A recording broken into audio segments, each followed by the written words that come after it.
As a little lady, I have received my fair share of bad advice concerning gun selection, but one of my personal pet peeves that has really only grown over the years is this sweeping advice that one should carry the largest gun they can reasonably conceal. And the reason I don't like the advice to carry the largest gun you can reasonably conceal is because it completely overlooks the fact that learning to employ concealment mechanics well can be almost as difficult as learning to shoot well. And what people who make this recommendation tend to actually be saying is just carry a big gun. One thing we all understand though is that it's a bad idea to tell a new shooter to go buy a Smith & Wesson Airweight and .357 Magnum, because even an expert shooter will have a hard time shooting that gun well, much less the novice. What I'm trying to communicate here is that the novice shooting an ultralight revolver with a heavy trigger, bad sights, and extremely sharp recoil will experience similar frustration and discomfort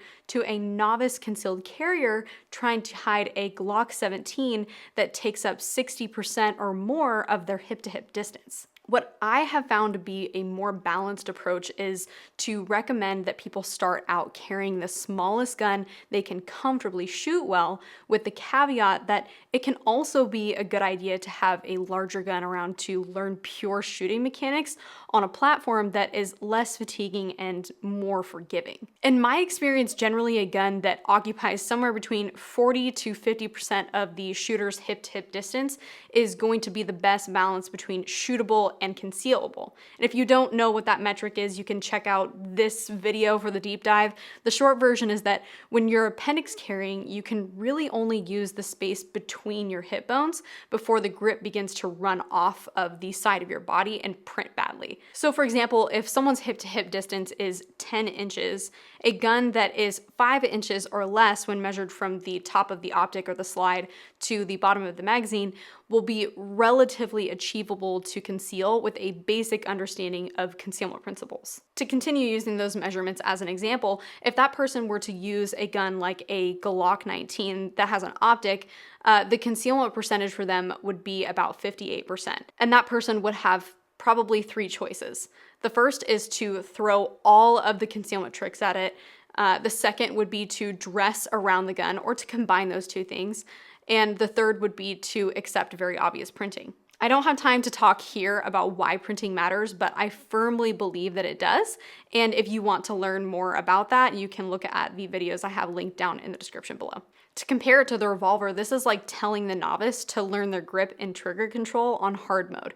Most people will either give up or they will develop bad habits, and that's not what we're looking for. Now, what I don't want you to hear me saying here is that we should all carry tiny guns that we can't shoot well and practice with easy mode guns when we're on the range. That's not what I'm saying at all. In fact, I think it's extremely important that even as new concealed carriers, we're able to shoot our carry guns very well. That said, a gun we can shoot well for 50 rounds may not be the gun we can shoot well for 600 rounds. For example, I can shoot my little P365 well for several magazines, but the recoil is forceful enough that my joints can't really put up with it for a full 600 round 2-day class. Just because I can't comfortably run it through a 2-day class doesn't mean that I can't shoot it quickly and accurately when I need to. So for someone that may need to carry something smaller in order to reasonably conceal, especially as a beginner both in marksmanship and concealment, I think it's perfectly reasonable to have a class gun and a carry gun, with the caveat that both should be seeing range time. I'd also like to add that this may also look like recommending softer shooting guns to beginners as well, and not relegating them to 9mm only. A gun small enough for a tiny person to carry may be too much recoil for a beginner to manage in 9mm. 380 or even 22 may be a better solution for that person. It doesn't really matter what caliber you're shooting if you can't put holes where they matter.